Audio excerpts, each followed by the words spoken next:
welcome my friend Cheri Cowell. God really was there in spite of their pain and suffering in their deepest, darkest hour. Faith and pass it on. Share the gospel clear and strong. Stand for, claim your heritage of truth. Welcome to Heritage of Truth. We again welcome my friend Cheri Cowell. How are you doing? I am wonderful. It's great to be here. It is great to have you back. You've got a new book out called Living the Story. Now tell me, why did you write this book? I was born back in the 60s, lived through the 70s when Josh McDowell's book, Evidence That Demands a Verdict, came out. And I remember being so very excited because I just knew once everyone heard the evidence that I knew backed up the faith that I had deep in my heart, that we would just have revival throughout the land. So I remember taking that book with me to school and talking to my unbelieving friends and showing them the proof that Jesus truly was the Son of God. And I fully expected them to all come to faith in Christ. But not unlike all my other friends who were also sharing the same evidence, we ended up with a whole lot of people asking the same questions and not coming to that faith that I knew was so real. So we fast forward to today, and I don't know about you, but I'm very troubled and very concerned about the state of our church and all of the people out there who do not know Jesus Christ. And it seems like we're having the same problems that we had back then. We have all of the evidence. We have all of the proof. We have all of the right things to say. But when we share our faith, it is as if we are in the Peanuts cartoon and we're hearing the teacher go, blah, blah, blah, blah, blah. That's what they hear. Blah, blah, blah. That's right. And we're not speaking the language that the other side can hear. And so therefore our truth is falling on deaf ears. So I wrote this book to address that question. How do we talk to the unbelievers? Why don't you show the book first off? Living the Story, Reaching Outside the Church Walls. How is this book different? What is this language you're speaking that's going to reach them? Well, first of all, the book is written in a different format.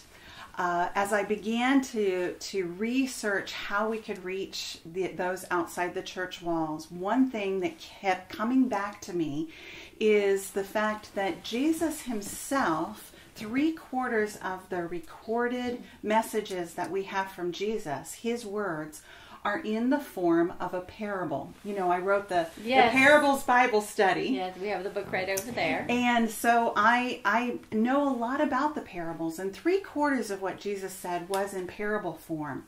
So it got me to thinking, maybe, if we did what Jesus did, we could reach these unbelievers. And so this book actually has a fictional story thread that runs throughout the entire book that actually shows what I'm talking about in each chapter. So you will not only read the chapter that has the information in it that you're looking for, but you'll also be able to see it come to life in this fictional story. So that's a good example of show don't tell. Like they're show don't tell. That's right. Writers. That's right. The wonderful thing too is that you will also see God's story mirrored in the lives of the people. So as the book is structured, it has the fictional story thread. For instance, you're going to meet Tyler. Tyler is a young man in college, and he comes up against a professor that verbally challenges his faith in front of the entire class. Which is not uncommon at all. Not uncommon at all. But Tyler is shaken. He's shaken to his core, as a lot of our college students are. And he goes to meet Barry, who is the campus minister. And Barry says, "You're having your crisis of faith. This is not unusual. And I want to show you a new ancient way of sharing your faith." he says, come with me in a couple of days, and I'll introduce you to some people who are also sharing their faith this way. Well, Tyler's pretty excited because he might have an answer to his questions. In the next chapter, you're going to meet Carla. Carla is a New Ager. She has the incense going, and she's practicing feng shui in her house, and but Carla's life is a mess. It's a jumbled mess. She's lost her job, her boyfriend's moved out, her dog got hit by a car. Her life is just a mess, and she is seeking some peace. And she has a friend, a neighbor named Sahara, who knows this ancient future way of speaking. And so you're going to meet Sahara and Carla. In the next chapter, you're going to meet Jessica. Okay, wait a minute. Ancient future way of speaking. Yes. What is that? Well, Jessica is someone whose child was abducted and murdered. Ooh. Jessica wants to know, where is God?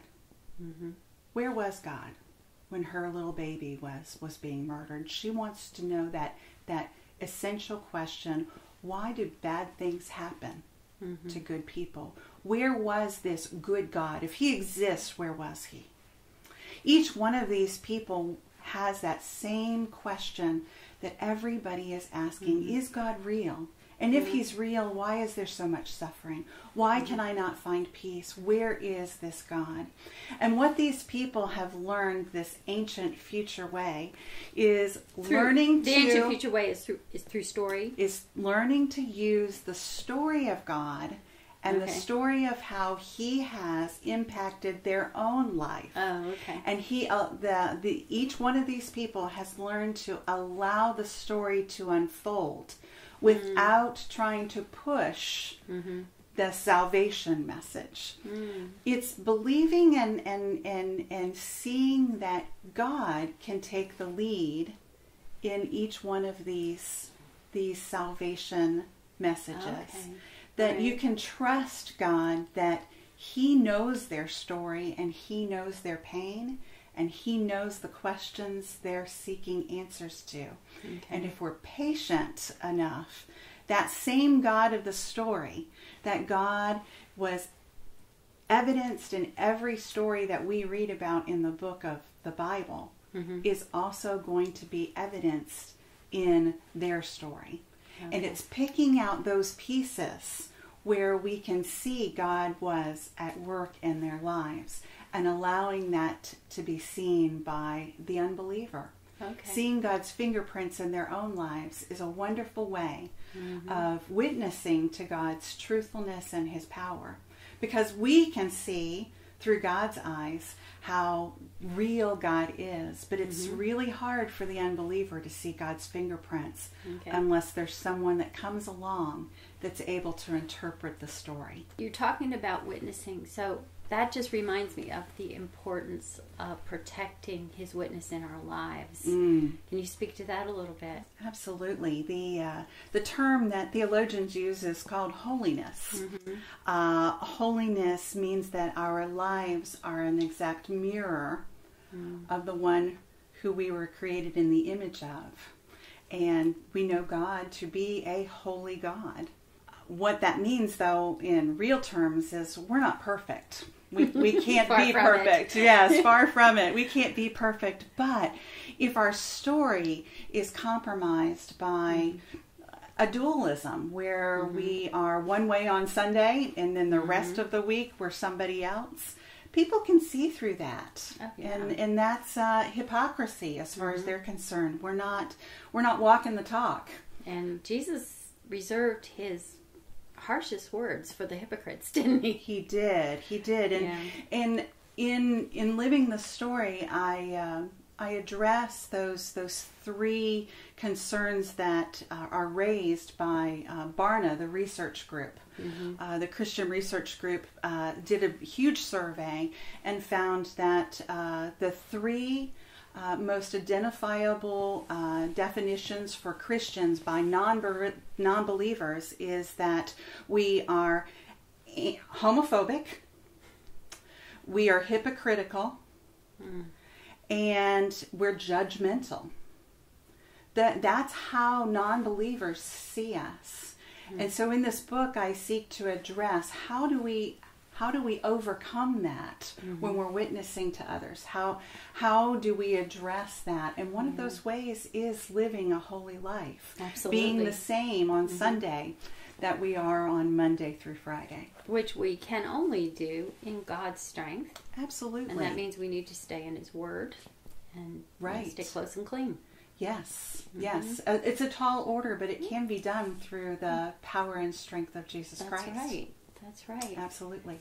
Tell us, what are some of the obstacles of culture and faith and that tension that's ongoing that you address in the book?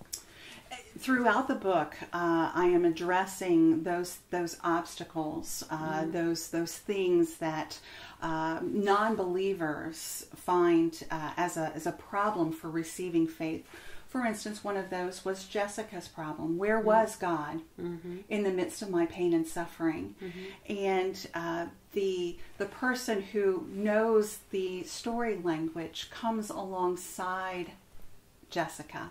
Her name is Brenda. Brenda has had a child die of leukemia.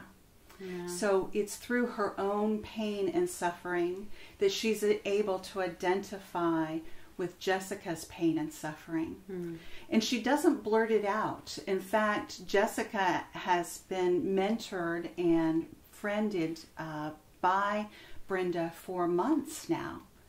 But it's not until this encounter that we read about in the story that Brenda finally shares how she held on to her faith in her deepest, darkest moment. And I'm not going to give that away because it's a wonderful part of the story. But through that, what we learn is that it is our own story and reaching through our own pain and our own experiences and sharing those at the appropriate time that we can reach others about not only our story, but their story. How God really was there in spite of their pain and suffering, that He really was there in their deepest, darkest hour. Usually when an author writes a book, there's some growth that goes on in their own lives during the process. What happened with your life while you were writing this book? I am a Bible nerd, if you will. Yeah, you are. And that's okay. And that's I love everything about the Bible. I can quote and I can spend hours in really boring biographies and autobiographies. I can spend hours in Bible studies. So I know the scriptures inside and out, which can be a really good thing, but it also can be a really bad thing. And so writing the book has encouraged me to depend less on my knowledge and more on the one in whom I have that faith and knowledge. Good results. Yes. Good results. Well, where can people find you online? They can buy this book as an ebook or print on demand. They can also find the other books that I've written, the Bible study and such, on my website. Why don't you tell us the names of those books? Parables and Word Pictures is the Bible study. It's published by AMG. You can go to my website and learn more, which is www.CheriCowell, and that is spelled CheriCowell.com. Okay.